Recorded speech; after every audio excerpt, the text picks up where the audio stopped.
यहाँलाई thank you very much. Jiyap स्टुडियोबाट विक्रम लिम्बू सायद आउँदै हुनुहुन्छ होला, एकछिनमा आउनुहुन्छ होला। ए सरी विक्रम गुरुङ जियाप स्टुडियोबाट एकछिनमा आउनुहुन्छ होला। त्यस्तै मजाको हङकङबाट मजाको राई यहाँहरूले आफ्नो एउटा स्थानमा अतिथिको आसन ग्रहण गरिदिनु होला। त्यस्तै D2 इन्टरटेनमेन्ट हङकङबाट धर्मराज गुरुङ,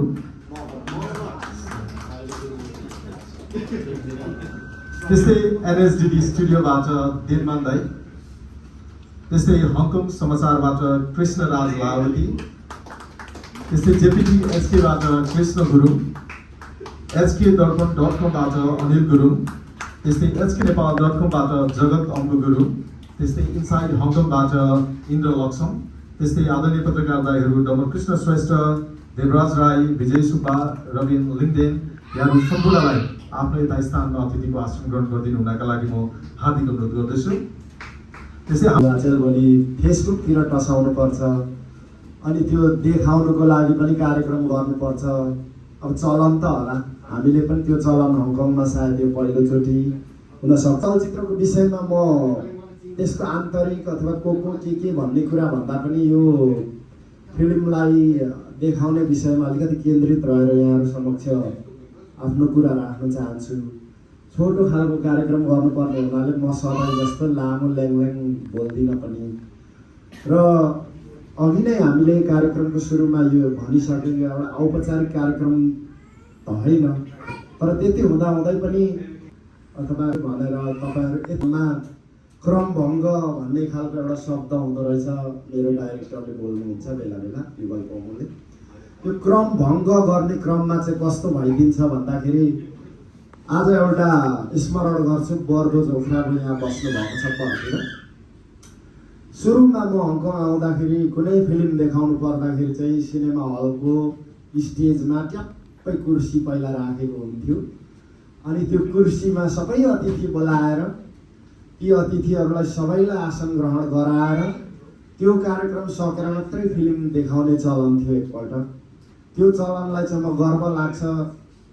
कुर्सी हटाएर उभिएर रिबिन काटेर फिल्म देखाउन सुरु गराउनेमा चाहिँ बर्दो जोख्राबाट मेरो ठुलो आन्दोलन छ।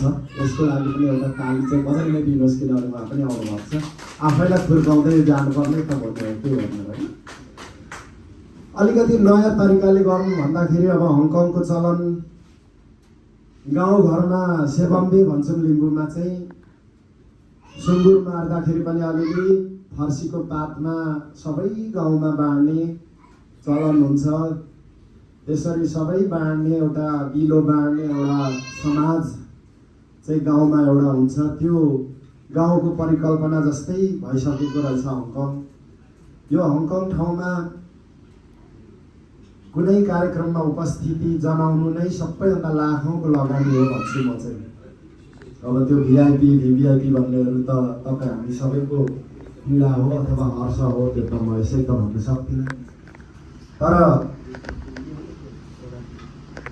यिनै फेरिहरूलाई तोडौँ कि भन्ने खालको यसपालि हाम्रो सल्लाह हो।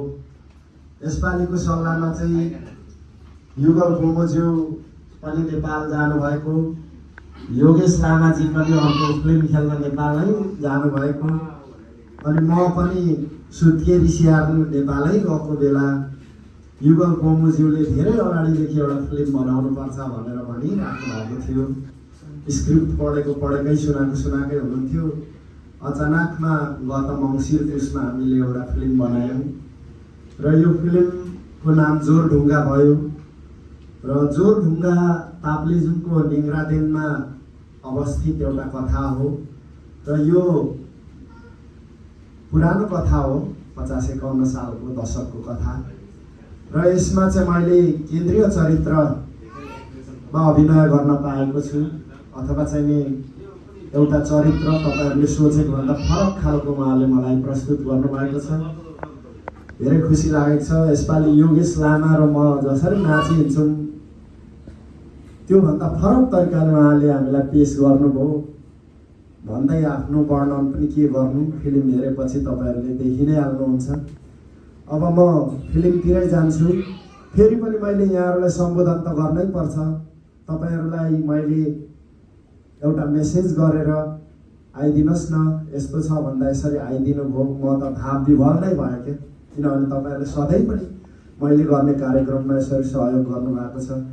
यो सहयोगले मेरो पनि हङकङली नेपाली समाजप्रतिको जिम्मेवारीमा अझ थप जिम्मेवारी बढेको छ। तपाईँहरूलाई धेरै धेरै धन्यवाद छ। आजको कार्यक्रममा हामीले वरिष्ठ कनिष्ठ अथवा पोर्टफोलियो सबै कुरालाई पर राखेर एउटा पारिवारिक जस्तो बनाउनु खोजेर हामीले अगाडि पछाडि हुनसक्छ, यसमा तपाईँहरूले हामीलाई क्षमा पनि गर्नुहुन्छ भन्ने आशा लिएको छु। कार्यक्रम गर्नुको बारेमा प्रकाश मैले लगभग यति नै पारेँ। अब म फिल्मतिर जान्छु। यो फिल्म 2 घन्टाको फिल्म बनेको छ। विशेष गरेर बाल मनोविज्ञानमै बनिएको फिल्म हो जस्तो लाग्छ मलाई।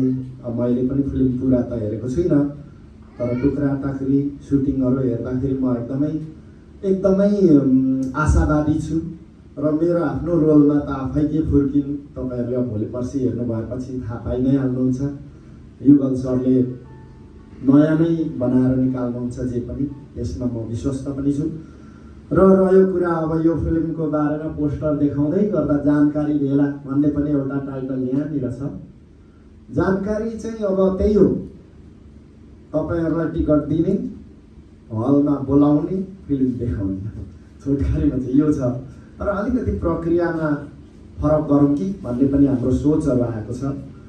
उहाँले सिनेमा चाहिँ एकदमै स्ट्यान्डर्ड बनाउनु भएको छ, अहिलेको युगसम्म बनाउनु भएको छ।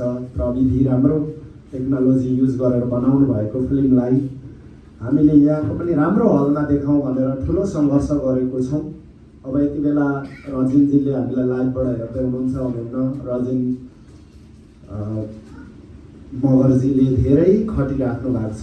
वाम्पोको सिनेमा पहिला चाहिँ गोल्डन हार्भेस्ट सिनेमा थियो, अहिले सनबिम भनेर त्यसको नाम चेन्ज भएको छ र त्यसका प्रविधिहरू धेरै चेन्ज भएर फिल्म अझै हाई स्ट्यान्डर्ड हल भएको रहेछ र दाम पनि महँगो रहेछ। अब के ढाँट्नु होइन। अब त्यो सिनेमा हलमा 20,000 देखि 25,000 त 2 घन्टाको एउटा हलकै लिन्छ। हामीले 4वटा आँट गरेको थियौँ, तर बिचमा फेरि आँट हालेर 2टा हल लिएको छौँ र त्यसमा हामी 600 जना मान्छे अटाउँदैछौँ र हामीले यसपालि पाबन्दी जो पहिला आउँछ उसैलाई राम्रो सिट पाउँछ भन्ने खालकोमा पुग्यौँ। अब के गर्नु त होइन, समयलाई त ख्याल गर्नु पर्यो। र यो फिल्म चाहिँ आगामी 2026को अगस्तको 30 तारिक आइतबारको दिन 2टा सो हुँदैछ। बेलुका 5:30 बजे एउटा र 6:30 बजे एउटा 2टा सो हुँदैछ यो फिल्म त्यो वाम्पो हलमा। र तपाईँहरूको अझै उत्सुकता बढ्यो, हङकङ्गे नेपालीहरूले यो फिल्म हेर्न रहर गरिदिनु भयो, तपाईँहरू सबैजनाले प्रचार प्रसारमा अब सहयोग गरिदिनु भयो भने हामी तुरुन्तै हल 3टा हल पनि बुकिङ गर्न सक्छौँ भन्ने हाम्रो सल्लाह भएको छ। त्यसैले अहिले चाहिँ 2टा हल बुकिङ भएको छ र हामीले चाहिँ सबैभन्दा यो VVIP र VIP भन्ने चाहिँ सबभर अलिकति कम गरौँ भनेर सर्वसाधारणलाई हुने अलिकति कम्ती दामको टिकट चाहिँ सर्वव्यापक गरौँ भन्ने हाम्रो सल्लाह पनि भएको छ। र यो फिल्म त्यहाँ प्रदर्शन जुन हङकङमा यो 30 तारिक भनेको पहिलोचोटि विश्वमै पहिलोचोटि प्रदर्शन हुने हो। त्यसपछि नेपाल लगायतका मुलुकहरूमा पनि यो प्रदर्शन हुन्छ। यो आगामी दिनहरूमा हाम्रो जोरढुङ्गा भन्ने फेसबुक पेज छ, त्यसमा तपाईँहरूले फलो गरेर त्यसमा तपाईँहरूले सबै जानकारीहरू अथवा अपडेटहरू लिन सक्नुहुनेछ। प्रतिदिन हामी अपडेट पनि गर्छौँ। र अरू धेरै कुरा के भन्नु, 3 महिना होला आजदेखि 3 महिनासम्म अगाडि तपाईँहरूले छुट्टीहरू मिलाउनु होला। तपाईँहरूको इष्टमित्र कुलकुटुम्ब भाना भान्जा सबैजनालाई यसो मौसमहरूले युगलहरूले यसो हाम्रो हङकङको योगेशहरूले रोमनहरूले हङकङबाटै लगानी गरेर खेलेर फिल्म बनाएका रहेछन्, एकपल्ट प्रोत्साहन गरिदिउँ न भनेर तपाईँहरूले भनिदिनुहुन्छ कि भन्ने आशा र विश्वास लिन्छु। भन्दै यो जानकारीको बारेमा एउटा लामो म बोल्दिनँ। यसपछिको हाम्रो कार्यक्रम के छ म अनुजजीलाई फेरि माइक दिन्छु र त्यसपछि अन्य कार्यक्रम जोडौँ। हाम्रो कार्यक्रमको रूपरेखा चाहिँ भन्छु, आज हाम्रो यो पोस्टर देखाउने, त्यसपछि अलिकति शुभकामना 2-4 जनाले छोटो दिने, त्यसपछि पोस्टर देखाएर फोटो देखाउने, फोटो खिच्ने, अनि यसो चिसो तातो अलिअलि जे छ त्यो चपचप खाने खालको कार्यक्रम रहेको पनि म यहाँहरूलाई जानकारी दिन चाहन्छु। भन्दै आवश्यक परेमा फेरि पनि तपाईँहरूले प्रश्न उत्तरहरू गर्न सक्नुहुन्छ। म सबैभन्दा तपाईँहरूलाई अब यो सक्दै गर्दाखेरि यो फिल्मको बारेमा यसो जे जति सकिन्छ तपाईँहरूको सामाजिक सञ्जालबाट प्रचार प्रसार गरिदिनु भएको भएदेखि एकदमै यो फिल्मलाई सपोर्ट हुन्छ जस्तो लाग्छ। त्यो कारणले सपोर्ट यसो प्रचार प्रसारमा त पोस्टसम्म गरेर मन नलागेको कुरा लेखेर सहयोग गरिदिनु हुन पनि म हार्दिक अनुरोध गर्दै अहिलेलाई म एकैछिनको लागि म अनुजजीलाई यो माइक दिन्छु र कार्यक्रम अगाडि बढाउन अनुरोध गर्छु। धन्यवाद। अन्य विविध पोलिटिकल सेक्टरका जर्नलिजम सेक्टरका व्यक्तित्वहरू सबैजना हुनुहुन्छ। यहाँलाई एकमुष्ट रूपमा मैले पनि अभिवादन सेवा भन्न चाहेँ अनि वेलकम पनि भन्न चाहेँ। र हामी डेफिनेटली छौँ, पोस्टर पनि तथा जानकारी भएको रहेछ। तरकारी म यहाँलाई बताउन चाहन्छु, एउटा जहिले पनि मेरो चाहिँ कस्तो हुन्छ भने कन्सेप्टहरू राम्रो लागेर चाहिँ दिमागमा आयो भने त्यो चिज नउतार्दासम्म त्यो उल्झिबस्छ, अड्किरहन्छ र त्यसलाई चाहिँ उतारिन भने चाहिँ त्यसको आउटपुट ननिकालिन्जेलसम्म चाहिँ म दोस्रो आउटपुटमा अथवा दोस्रो प्रोजेक्टमा चाहिँ उम्कन्न अथवा लम्किनु र फाल हान्नै म सक्दिनँ क्या। त्यस्तै यो एउटा प्रोजेक्ट थियो यो जोरढुङ्गा। यो चाहिँ विशुद्ध रूपमा चाहिँ हाम्रै गाउँमा अर्थात् साबिक अब भनौँ न निगुरादिन गाविस जो ताप्लेजुङमा पर्छ त्यसको एउटा चाहिँ हाम्रो म जन्मेको गाउँ निगुरादिन हो। त्यो गाउँमा भएको एउटा भिरको टाकुरामा चाहिँ यसरी जोरढुङ्गा छ। यो जोरढुङ्गा चाहिँ झलक्क तपाईँले हेर्दाखेरि चाहिँ यो कता दैवीय शक्तिले चाहिँ अड्केको हो कि यो कसरी अल्झेको जस्तो चाहिँ यहाँलाई पनि देख्यो भने लाग्न सक्छ। र त्यसैले नै मैले चाहिँ थिम बनाएर चाहिँ यो एउटा प्राकृतिक नेम जस्तो पनि सुनिने, अलिक राम्रो पनि सुनिने, अलिक अथेन्टिक र अलिकति तपाईँको हुन्छ नि नेचुरल पनि सुन्ने भावबाट चाहिँ मैले चाहिँ मेरो कथालाई यहीँ ल्याएर जोडेर यो एउटा सम्झना र एउटा भावनाको प्रतीकको रूपमा चाहिँ फिल्ममा चाहिँ मैले उतार्ने प्रयत्न गरेको छु। यो चाहिँ रियल ढुङ्गा नै हो। अब बेसिकली अब कस्तो छ भन्दाखेरि जोरढुङ्गा एउटा चाहिँ नि रियलिस्टिक चलचित्र हो। यो चाहिँ ताप्लेजुङ जिल्लाको चाहिँ नि निगुरादिन गाविसको एउटा लिम्बू परिवारको एउटा चाहिँ प्रथम नाममा पनि प्रथम, काममा पनि प्रथम, व्यवहारमा पनि प्रथम त्यस्तै एउटा क्यारेक्टरको पेरिफेरीमा घुमेको एउटा चाहिँ नि लोभलाग्दो मन छुने कथा चाहिँ हो। र यो लिम्बू चाहिँ समुदाय, लिम्बू कम्युनिटी र लिम्बू परिवारको चाहिँ नि एउटा कथा हो। सो अब यो चलचित्र गर्नको लागि उल्झिसकेपछि अब हाम्रो दिमागको चाहिँ नि सोचाइहरू, भोगाइहरू अथवा हाम्रो स्क्रिप्टहरू चाहिँ नि उतार्नको लागि चाहिँ जहिले पनि अब हाम्रो प्रड्युसर्सहरू चाहिन्छ नि त। अनि मैले चाहिँ यो यस्तो एउटा कथा छ, यो कथा पनि मैले काम गर्दाखेरि सेक्युरिटी गार्ड गर्छु म अहिले इमिग्रेसनमा, त्यतिखेर लेखेको चिज चाहिँ रेडी थियो तर प्रोजेक्ट हुने नहुने भन्ने कुरा चाहिँ अलिकति दुविधा नै थियो। अनि मैले प्रत्येक साथीभाइहरूलाई न्यारेट गर्न थालेँ क्या, बिकज त्यो सृजनालाई चाहिँ उतार्नलाई चाहिँ जहिले पनि त्यो क्यासको जरुरत हुन्छ। जहिले त्यसले गर्दाखेरि चाहिँ म प्रड्युसर अर्थात् निर्मातालाई चाहिँ सिरोपर गर्न चाहन्छु क्या। अब मैले धेरै व्यक्तिहरूलाई न्यारेट गरेँ यो कथाको सन्दर्भमा, धेरै व्यक्तिहरूले हुन्छ पनि भन्नुभयो र कतिजनाले हुन्छ भनेर वचन दिएर पनि ब्याक हट्नुभयो है। पछि प्रोजेक्ट अगाडि बढ्यो तर चाहिँ नि फाइनेन्सियल सपोर्ट गर्ने बेलामा चाहिँ नि उहाँहरू आउनु भएन अथवा उहाँ निष्क्रिय हुनुभयो, मलाई चाहिँ म्यासेज ब्याक पनि गर्नु भएन र निकै गाह्रो पनि भएको थियो। अब त्यसै मध्येमा हाम्रो चाहिँ रोमन लावती मामा हुनुहुन्छ, उहाँले चाहिँ दिल खोलेर ल गरौँ भनेर चाहिँ उहाँको एउटा बहुत राम्रो स्वभाव अहिले यतिखेर भन्ने उहाँको बानी रहेछ। यो उहाँको बानी र स्वभावको कारणले नै यसलाई हामीले फिल्ममा चाहिँ लान सक्यौँ र यो चिज ल्यायौँ। त्यसपछि हाम्रो योगेश लामाज्यूलाई पनि भने, योगेश लामाज्यूलाई टोटली मैले एउटा छुट्टै अहिलेसम्म देखिरहेको अविश्वसनीय चाहिँ एउटा पात्रको रूपमा चाहिँ यो चलचित्रमा खडा गरेको छु। सायद तपाईँहरूलाई पछि हेर्दाखेरि लाग्छ ओहो योगेशजी नै हो कि हो र भन्ने जस्तो लाग्छ भन्ने मलाई पनि लाग्छ। अब मौसमजी हुनुहुन्छ, उहाँहरूलाई सबै यसरी न्यारेट गरेपछि उहाँले चाहिँ बल्ल चाहिँ आँट दिइसकेपछि चाहिँ म चाहिँ अगाडि बढेँ। अनि त्यसपछि मौसमजी पनि ठ्याक्क चाहिँ नेपाल जानुभएको, उहाँ सुत्केरी स्याहार्न जानुभएको मान्छेलाई तपाईँ हामी एउटा संजोगले जुरेको छ नेपालमा, म पनि यहाँ छु, तपाईँ पनि हुनुहुन्छ, योगेशजी पनि हुनुभएको छ। लु एउटा काम, यो काम एनी हो हामीले चाहिँ फिल्ममा लानुपर्छ, यसको छायाङ्कन थाल्नुपर्छ भनेर हामीले निर्णय गऱ्यौँ। किनभनेदेखि यो एउटा संजोग र यो एउटा आँट नै थियो कि, अनि यो अचम्मको संजोग थियो, यो काम हुनै थियो। त्यस कारणले स्क्रिप्ट चाहिँ रेडी नै थियो। त्यसले गर्दाखेरि हामीलाई खासै फरक चाहिँ परेन। एउटा तपाईँको एउटा फाइनेन्सको मात्रै अलिकति समस्या थियो, त्यो यताउता गरेर हामीले गऱ्यौँ। गर्दा गर्दै अहिले हामी निकै माथि पुगिसक्यौँ। 30 जनाको टोली त निउरादिन लग्यो, 4वटा गाडीमा 2 दिनको ट्राभल हुने रहेछ। अनि 25 दिन जस्तो हामीले खिचेर चाहिँ नि यो चिज उतार्यौँ। अनि जहिले पनि लागिरहने यति धेरै हामीले कामहरू गरिरहन्छौँ। 15-16 वर्ष भयो डाइरेक्सन गरेको, भिडियोहरू अनगिन्ती गऱ्यौँ, तर जहिले एउटा खड्किरहने क्या। यसरी स्क्रिन वर्क गरिरहँदाखेरि चाहिँ वाइ नट हाम्रो आफ्नै भूगोलमा किन नलगेको होला? झन् राम्रो ठाउँहरू त पाहाडतिर हुन्छ, झन् उचाइतिर हुन्छ होइन?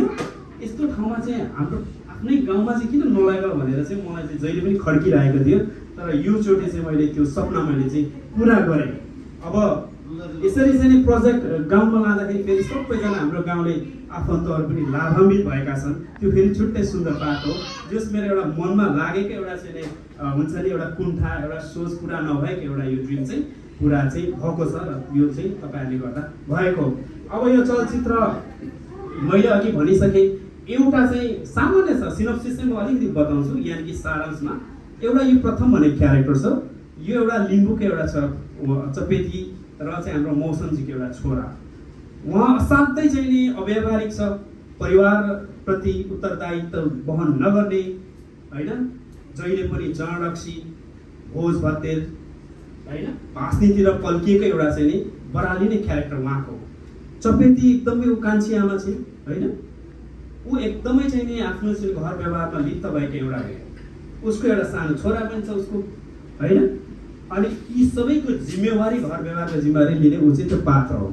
यो बच्चा अत्यन्त जेहेन्दार छ।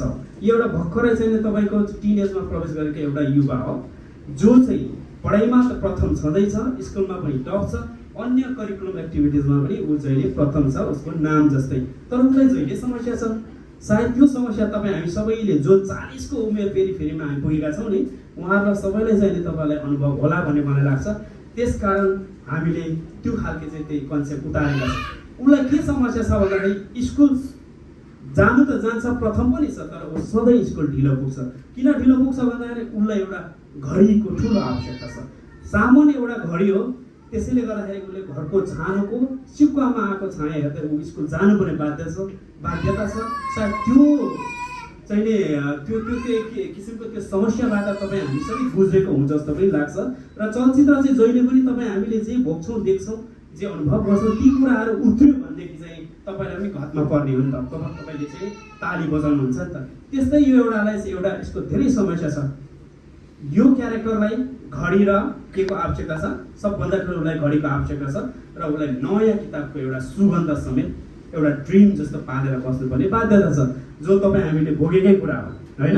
नयाँ किताब जहिले पनि आफूभन्दा सिनियर क्लासको क्लासमेटहरू साथीभाइहरूसँग बुकिङ गरेर लिने प्रथा हुन्छ, अथवा त्यसो गर्नुपर्ने हाम्रो बाध्यता हुन्छ। प्रथा त नभनौँ, बाध्यता हुन्छ। घडी भनेको घामै हेरेर जान्थ्यौँ हामी त, हेर्नुहोस्। त्यसले गर्दाखेरि यो एउटा चाहिँ हाम्रो भोगाइको एउटा प्रतिबिम्ब पनि यो जोडुगा चलचित्र चाहिँ बनेको छ। तर अन्तिममा यसको चाहिँ राम्रो चिज के छ भन्दा, सामान्यतया हामी चाहिँ गार्जेनले बच्चाहरूलाई जहिले पनि अपब्रिङ्गिङ गर्छ, राम्रो कुरा सिकाउँछ, गार्जेनले नै बच्चाहरूलाई परिवर्तन गर्छ। तर यो फिल्ममा बिकज अफ द चिल्ड्रेन, त्यो गार्जेन चाहिँ परिवर्तन भएको एउटा महत्त्वपूर्ण एउटा मेसेज पनि छ। एट द सेम टाइम तपाईँले त्यो जमानाको आजभन्दा 30 इयर्स ब्याक भनौँ, 2051 सालको फेरि हामीले समातेर त्यसलाई चाहिँ ब्याकड्रप र थिम बनाएर चाहिँ हामीले यो चलचित्रमा हामी अगाडि बढेका छौँ। त्यो तपाईँको पृष्ठभूमिहरू तपाईँले यो चलचित्रमा देख्नुहुन्छ, र यिनै हुन् कुराहरू। र अन्तिममा चाहिँ यो खास गरिकन तपाईँहरू जस्तो अहिले त हामी यहाँ युवाहरू यहाँनिर बसेका छौँ नि, हाम्रो अर्को पुस्ताहरू जेनेरेसन त आउँदैछ नि त हङकङमा, उहाँको हाम्रो अझ 2-3 पुस्ता भइसके। अझ यो चलचित्र चाहिँ मैले भन्नु खोजेको कुरा चाहिँ तपाईँ हाम्रो नेक्स्ट जेनेरेसन अर्थात् विद्यार्थी र बालबालिकाले चाहिँ हेर्नै पर्ने चलचित्र चाहिँ बनेको छ भन्ने चाहिँ मलाई चाहिँ आफूलाई लाग्दछ। र यसको अतिरिक्त हाम्रा गाउँघरका सांस्कृतिक चालचलन होइन तपाईँको चाहिँ अन्य समाजका सामाजिक कुराहरूदेखि लिएर यो सम्पूर्ण कुराहरू चलचित्रमा छँदैछन् र एउटा लिम्बू कल्चरमा भएको लिम्बू स्वभावको हाम्रो चाहिँ चेली चपेतीको आमालाई तपाईँले देख्नुहुनेछ त्यो एउटा आक्रामक एउटा होइन त्यो खालको एउटा हुन्छ नि हाम्रो लिम्बूको त्यो र त्यसै गरिकन एउटा बराली नै हाम्रो चाहिँ मौसमजीको त्यो एउटा क्यारेक्टर चाहिँ बिल्कुल अपोजिट क्यारेक्टर छ र पहिलोचोटि उहाँहरूलाई चाहिँ तपाईँहरूले यो चाहिँ नि रूपमा देख्नुहुन्छ जस्तो मलाई लाग्छ। सो समग्रमा आफ्नै चलचित्र आफैले के वर्णन गर्नु र होइन पहिले भन्नुपर्ने कुरा त अब यो कार्यक्रम गर्नुको औचित्य भनेकै मूलत तपाईँहरूले हामीलाई कार्यक्रममा सहयोग गरिदिनुहोस्, अलिकति हल्ला गरिदिनुहोस्, पोस्ट गरिदिनुहोस् भनेर नै भन्नुपर्छ होला र हामीले उहाँले भनिसक्यो अघि घोषणा गरिसक्यौँ अगस्तको 30 सन्डे पर्छ त्यो भनेको चाहिँ तपाईँको 5:30 एउटा सो र 6:30 मा अर्को सो चाहिँ उहाँको थिएटरमा चाहिँ हामी देखाउँदैछौँ। Thank you so very much everyone. बाँकी कुरा चाहिँ फिल्मले नै भन्छ होला। धन्यवाद। ल लामो बोल्नु है गराइरहेको छ ती गराइरहेका चित्रहरू चाहिँ हामी चलचित्र मार्फत हेर्नेछौँ र कुनै पनि समस्याको उठान चलचित्रले गर्छ त्यो आफ्नो ठाउँमा छ तर धेरै चलचित्रकर्मीहरूले भन्नुहुन्छ चलचित्रको समस्या मात्र उठान गर्छ त्यसको बैठान गर्ने भनेको राज्यले हो भनेर भनिन्छ र धेरै चलचित्रहरू यस्ता पनि भनिएका छन् जसले समाजका विकृति विसङ्गति र केही समस्याको उठान मात्र होइन त्यसलाई सोल्युसनका आधारहरू पनि दिएका छन्। त्यसैले गर्दा यति भनौँ चलचित्र एउटा राम्रो हुनको पछाडि त्यहाँ भएका समाजका विविध पक्षहरूलाई समेटेर एउटा राम्रो सृजनाको रूपमा प्रस्तुत भएको नै त्यसलाई उत्कृष्ट चलचित्र मान्न सकिन्छ।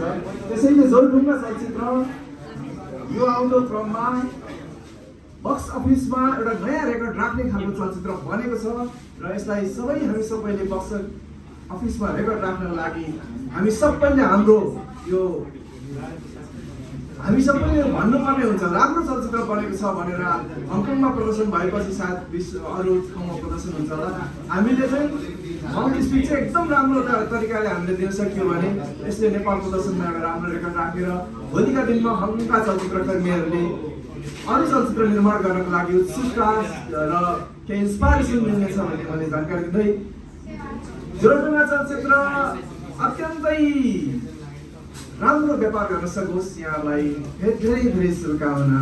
धन्यवाद। जय। आजको यो जानकारी जोरडुङ्गा मुभीको जानकारी सभामा उपस्थित सम्पूर्ण विभिन्न हङकङको सङ्घ संस्थाहरूबाट उपस्थित हुनुभएको सम्पूर्ण मान्यज्यूहरू, पत्रकारज्यूहरू, निर्माताज्यूहरू सबैजनालाई म भद्रकला आङ्गुवाको व्यक्तिगत र मेरो संस्था ट्राङ्गेडटी आमा कोष टिमकै तर्फबाट सेवा र नमस्कार। साथै यो जोरडुङ्गा चलचित्र मलाई पनि एकदम इन्ट्रेस्ट लाग्यो।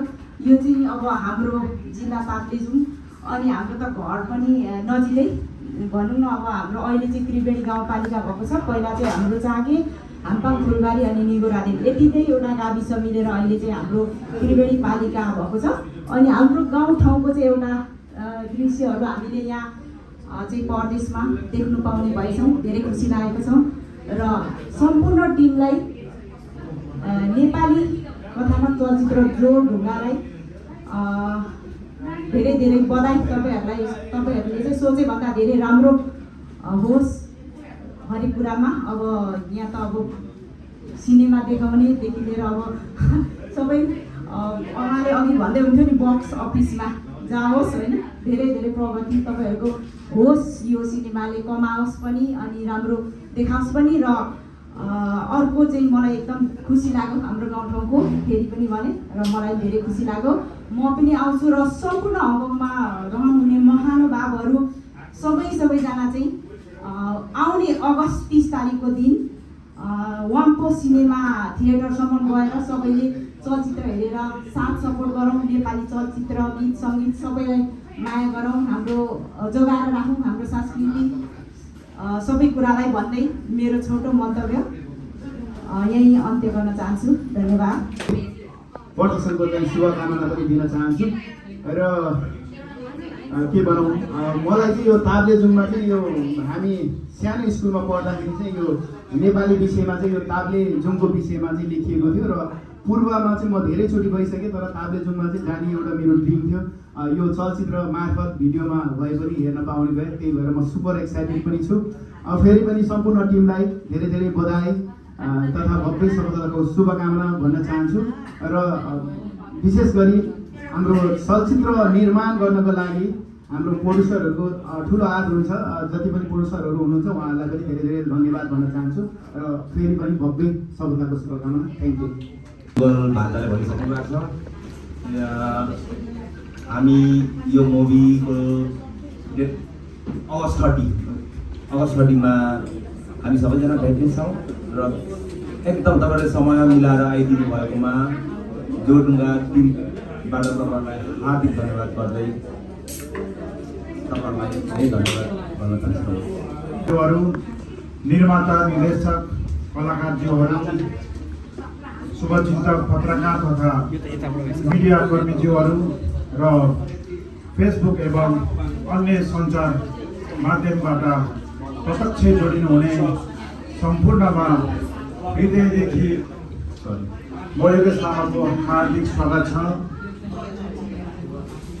मैले र मौसम निमोज्यूले सँगै अभिनय गरेको जोडुङ्गा चलचित्र यही आउँदो 30 अगस्त सन्डेको दिन 5:30 PM र 6:30 PM मा Hong Kong premiere show Sunbin Mangpo cinema hall खुङमा भव्य प्रदर्शन हुँदैछ।